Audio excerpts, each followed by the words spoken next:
नमस्कार दोस्तों, कैसे हैं आप लोग। मेरा नाम है योगेश वर्मा और आज के वीडियो में हम लोग कर रहे हैं आपका रेजिडेंशियल स्टेटस का चैप्टर पूरी तरह से कंप्लीट।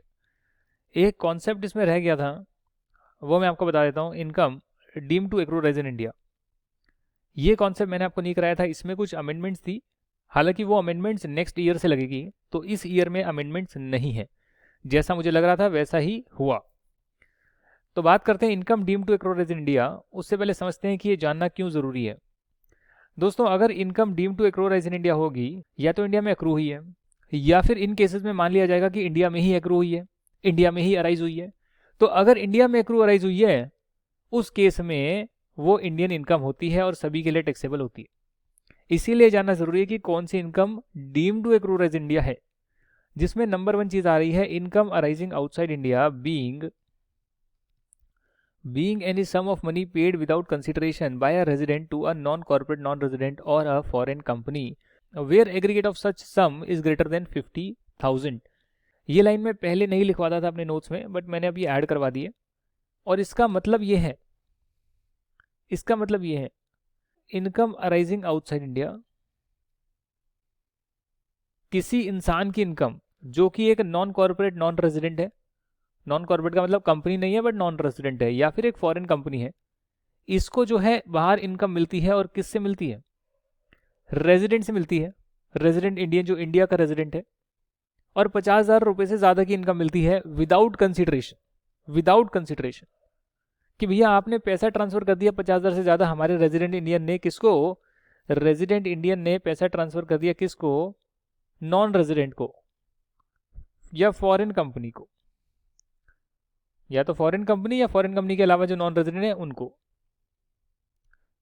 आप मुझे बताइए, उस केस में अगर 50,000 से ज़्यादा का अमाउंट ट्रांसफ़र करा है और बिना कंसिडरेशन के करा है, रिटर्न में कुछ नहीं आ रहा है, तो इन लोगों के लिए वो income deem to accrue rise India मानी जाएगी।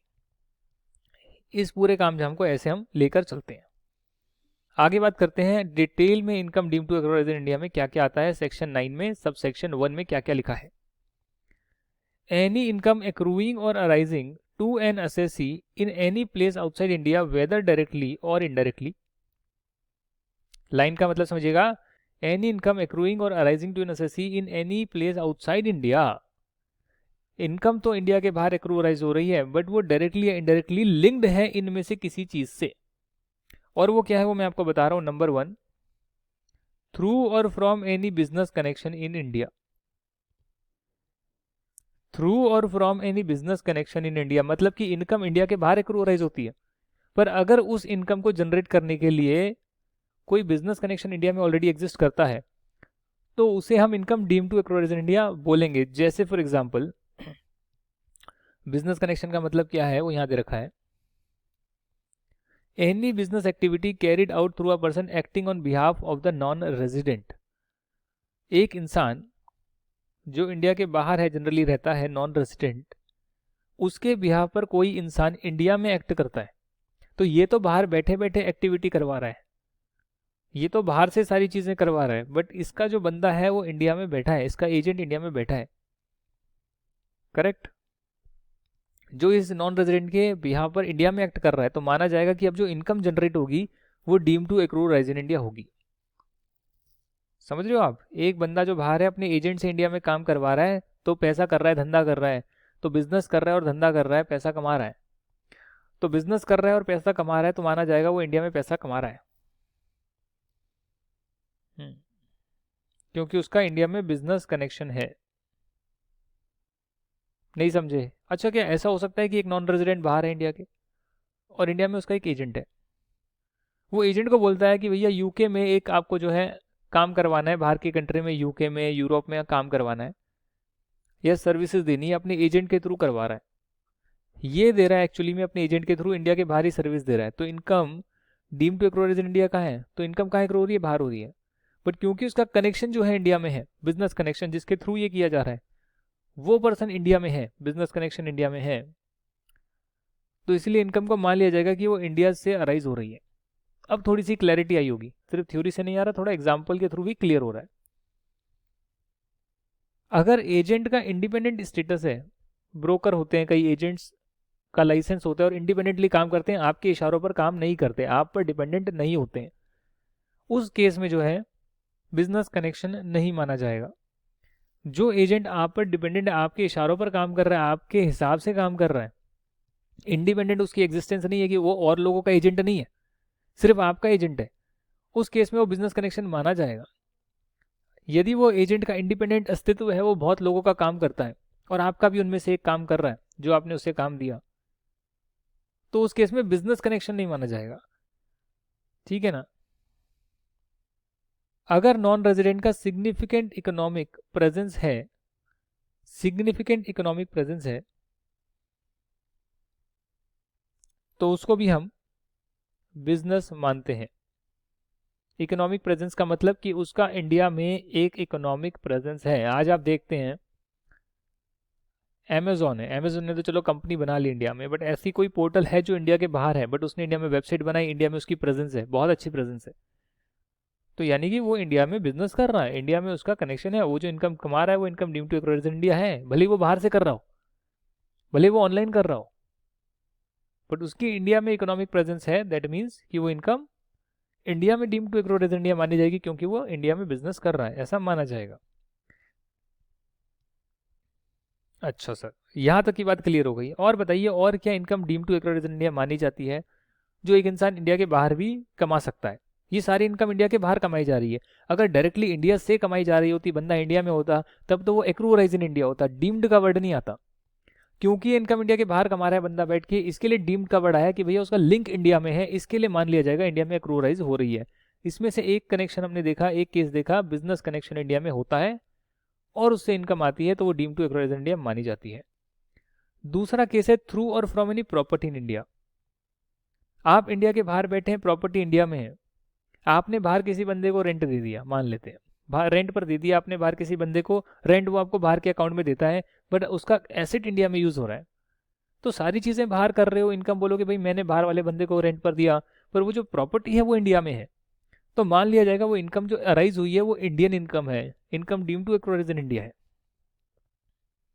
समझे। अगर मान लेते हैं उत्तराखंड में एक प्रॉपर्टी है आपकी, आप रहते हैं यूएसए में, आप अपने किसी यूरोप वाले बंदे को रेंट पर देते हैं यूके की प्रॉपर्टी, और इससे जो रेंट आता है वो भी आप बाहर की बाहर लेते हैं, प्रॉपर्टी इंडिया में, तो माना जाएगा ये जो इनकम आपने कमाई है रेंटल से, ये deemed to accrue arise in India, भले ही सारी चीजें बाहर क्यों ना हुई हो। आगे देखते हैं थ्रू और फ्रॉम एनी एसेट और source of income in India. Example, deposits with Indian company and interest receive outside India. आपने इंडियन कंपनी में डिपॉजिट करी, वो डिपॉजिट इंडिया में हो रहा है, इंटरेस्ट बाहर पे हो रहा है, बाहर से ही इन्वेस्ट कर रहे हैं, इंडिया में आए भी नहीं।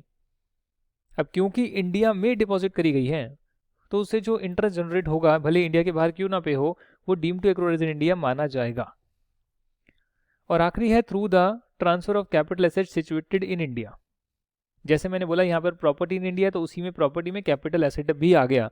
इसका एक बहुत अच्छा एग्जांपल वोडाफोन वाला केस है जो यहाँ पर दे रखा है। हालांकि उसमें अभी इंटरनेशनल आर्बिट्रेशन में वो चले गए, वहाँ जीत भी गए, उसके बाद क्या लॉ अमेंड होगा अभी पेंडिंग है, बाद में पता लगेगा क्या करना है।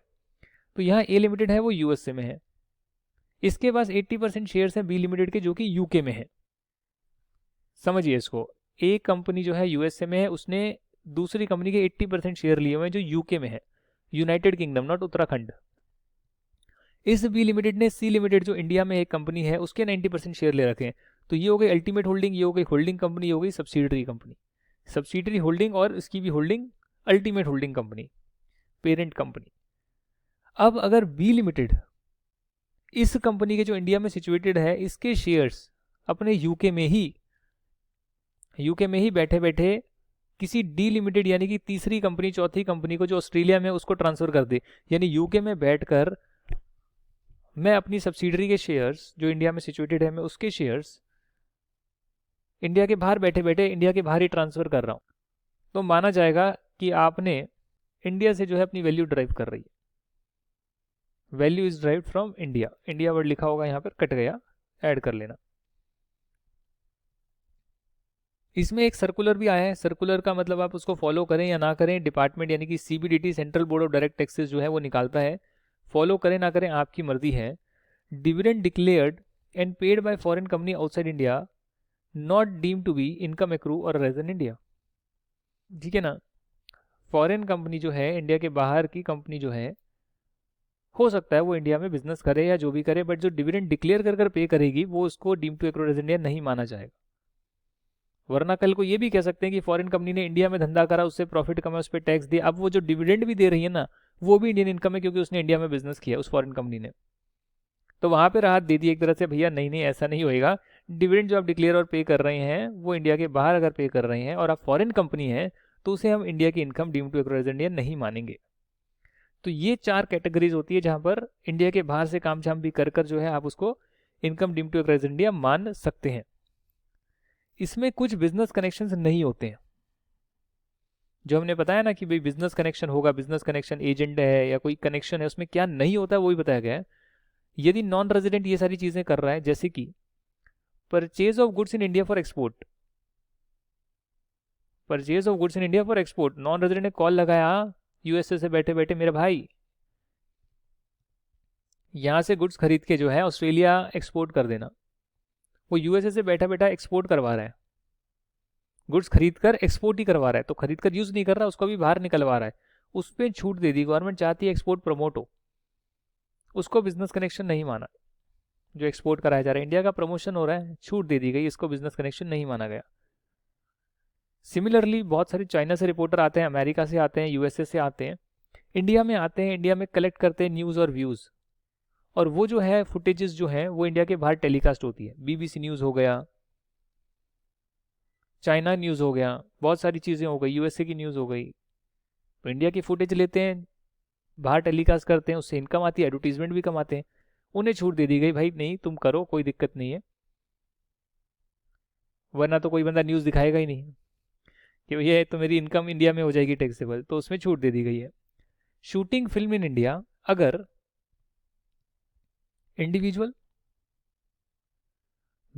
अगर खुद कर रहा है, अगर इंडिविजुअल खुद शूटिंग कर रहा है तो इंडिविजुअल, फर्म के केस में सभी पार्टनर्स और कंपनी के केस में सभी शेयर होल्डर्स में से सभी, सभी के सभी, अगर इंडियन सिटीजन नहीं है, अगर इंडियन सिटीजन नहीं है उस केस में बेनिफिट दिया। अगर इंडियन सिटीजन है, मैं इंडियन सिटीजन हूं, मैं फिल्म की शूटिंग करने जाता हूं, तो उससे जो इनकम आएगी वो इनकम इंडिया में एक्रू हुई है।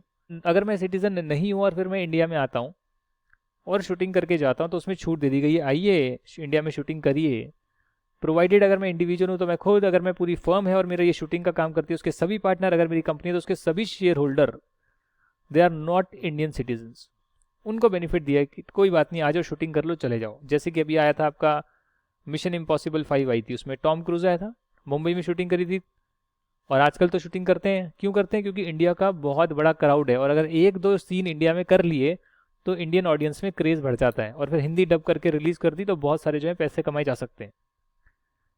इसमें एक और जो है 2 पार्ट और भी हैं इसमें, उसे भी हम डिस्कस करेंगे थोड़ी देर में।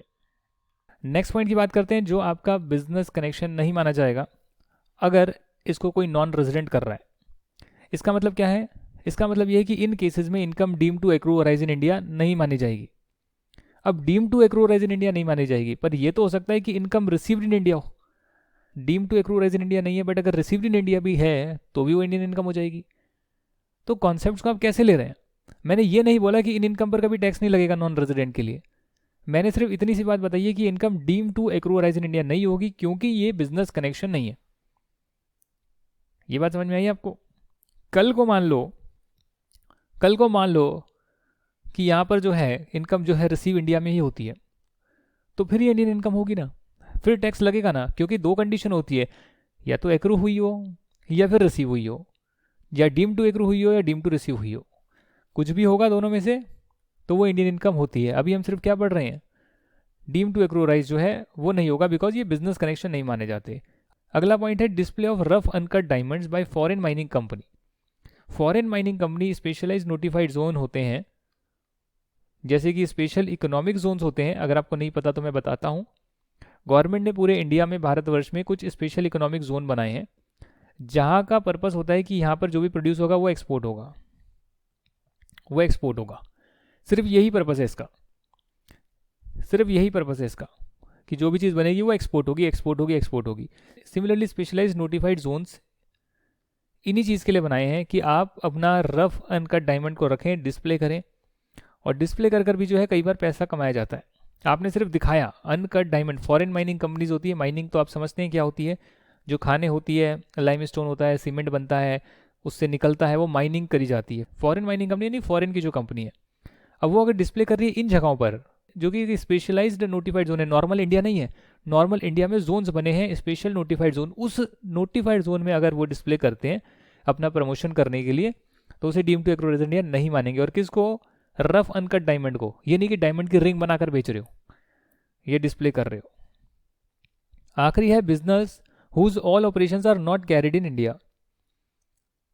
ऐसा बिजनेस जिसके सारे ऑपरेशंस इंडिया में कैरी नहीं होते हैं, सारे ऑपरेशंस इंडिया में कैरी नहीं होते हैं। Income which is not attributed to operations carried in India shall not be deemed to accrue resident in India. तो होता क्या है कि बहुत सारे ऐसे बिजनेस है जिसमें एक पर्टिकुलर ऑपरेशन इंडिया से ऑपरेट हो रहा है, एक बाहर हो रहा है। अब उसमें हम बाहर वाले ऑपरेशन को भी मान लें income deemed to accrue resident India, वो सही नहीं होगा। और किसके केस में? नॉन रेजिडेंट के लिए। देखिए, रेजिडेंट के लिए तो सवाल ही नहीं है, उसके लिए सब कुछ टैक्सेबल है। बट एक नॉन रेजिडेंट अपने बाहर भी ऑपरेट कर रहा है, इंडिया में भी एक ऑपरेशन कर रहा है, और हम बोले अब इसका जो पूरा ऑपरेशन है, यानी एक कंपनी जो इसकी है, उस पूरी कंपनी की इनकम इंडिया में एक्रूराइज हो रही है, द आंसर इज नो। ऐसा नहीं होएगा,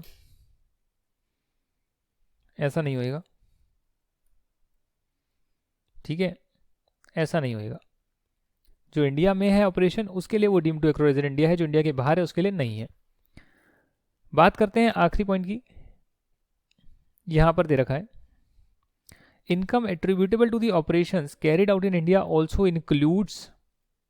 आजकल टेक्नोलॉजी का जमाना है, ऑनलाइन सारी चीजें चल रही है, तो उसमें एक चीज इंसर्ट करी गई है, income attributable to the operations carried out in India includes, ये चीजें इंक्लूड होगी, income from advertisement targeting customer residing in India और accessing advertising through internet protocol address.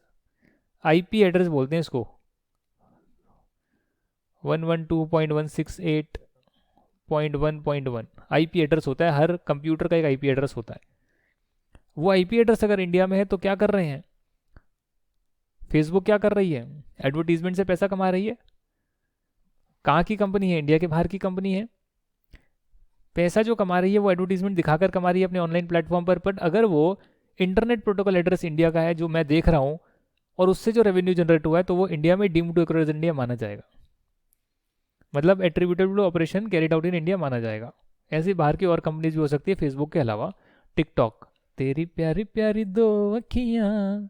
Income from sale of data, ये date लिख दिया, data होगा। Income from sale of data collected from persons residing in India और using internet protocol address located in India.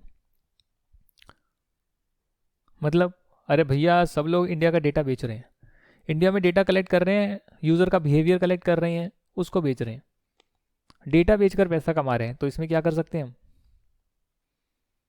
इसमें क्या कर सकते हैं हम? इसमें अगर इंडिया का डेटा बिका है, इंडिया के लोगों का डेटा बिका है, तो भैया वो deem to accrue resident India माना जाएगा। एक कंपनी की बात बताता हूँ जिसने एक अपना कीपैड लॉन्च करा एंड्रॉयड डिवाइस में। गूगल का, जैसे गूगल बोर्ड आता है, गूगल का कीपैड होता है, ऐसे ऐसे आप टाइप करते हैं, उसमें एक और कंपनी ने अपना कीबोर्ड किया, उसमें एडिशनल फीचर दे दिए, GIF इमेजेस लगा सकते हो, जो भी टाइप करोगे उसकी इमेज आ जाएगी, एटसेट्रा एटसेट्रा। ऐप इंस्टॉल करते वक्त उन्होंने बोला कि जो भी डेटा आएगा वो हम कलेक्ट करेंगे, और वो करते गए 3 साल तक करते गए। मेरा दोस्त ऑडिट करने गया, उसने कहा भाई इसमें तो इनकम ही नहीं आ रही, कलेक्ट कर रहे हैं। 3-4 साल के बाद सीधा 10 करोड़ में सारा डेटा भेज दिया। 10 करोड़ में सारा डेटा भेज दिया, यूजर बिहेवियर, क्या चैट लिखते हैं, क्या टाइप होता है, सब कलेक्ट करा, सर्वर लगाए, डेटा को रखने की कॉस्ट लगाई, और फिर इकट्ठे भेज दिया, 10 करोड़ में भेज दिया, बाहर की कंपनी को भेज दिया। Income from sale of goods and services using data collected from person residing in India और using internet protocol address located in India. अब गुड सर्विसेज आप कर रहे हैं, सेल कर रहे हैं गुड सर्विसेज को।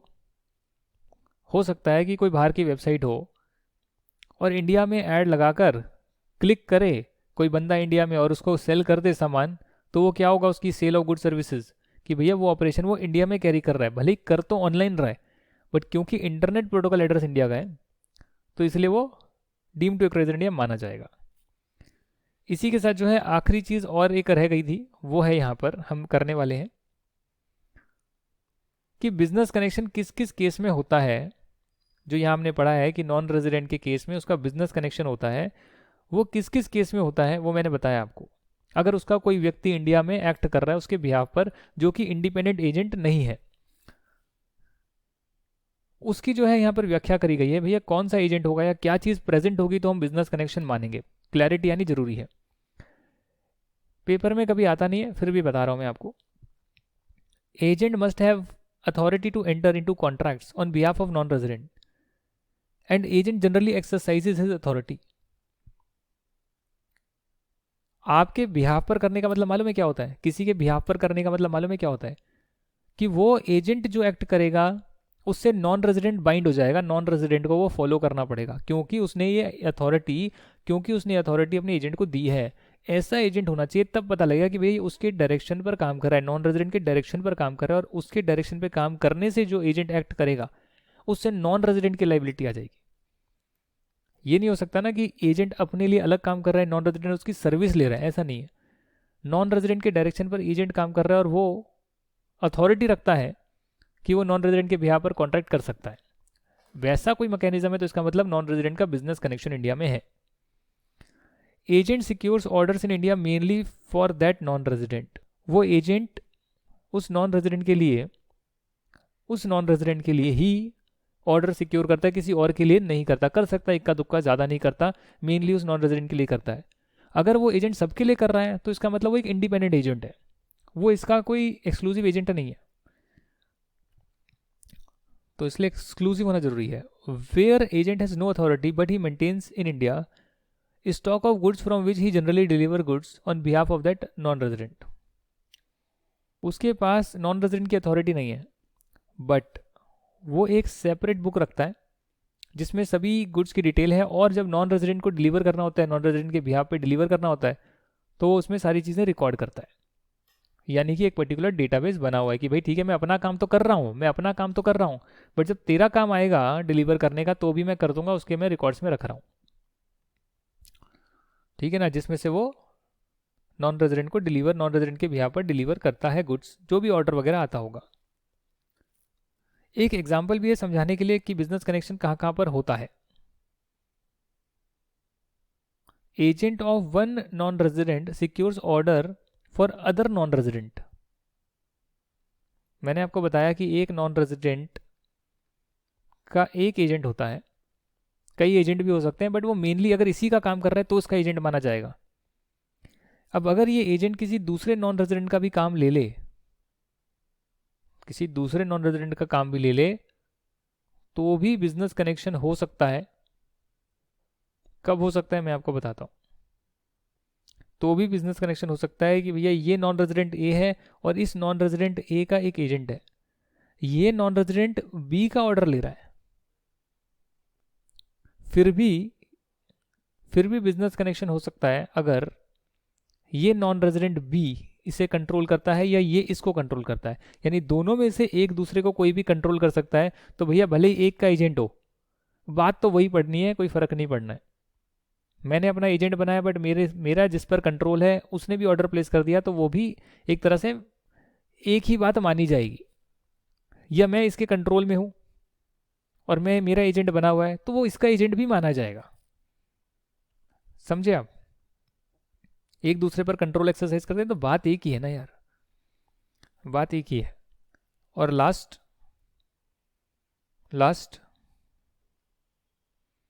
Non resident A, non resident B, non resident A, non resident B, ठीक है, इसका एजेंट है, ये दूसरे का ऑर्डर ले रहा है, कोई एजेंट नहीं है बट एक ऑर्डर ले रहा है दूसरे का। तो अगर ये इसको कंट्रोल करता है या ऊपर वाला नीचे को कंट्रोल करता है, तो बात एक ही मानी जाएगी कि भैया एक ही एजेंट है, बिजनेस कनेक्शन तो है ही है।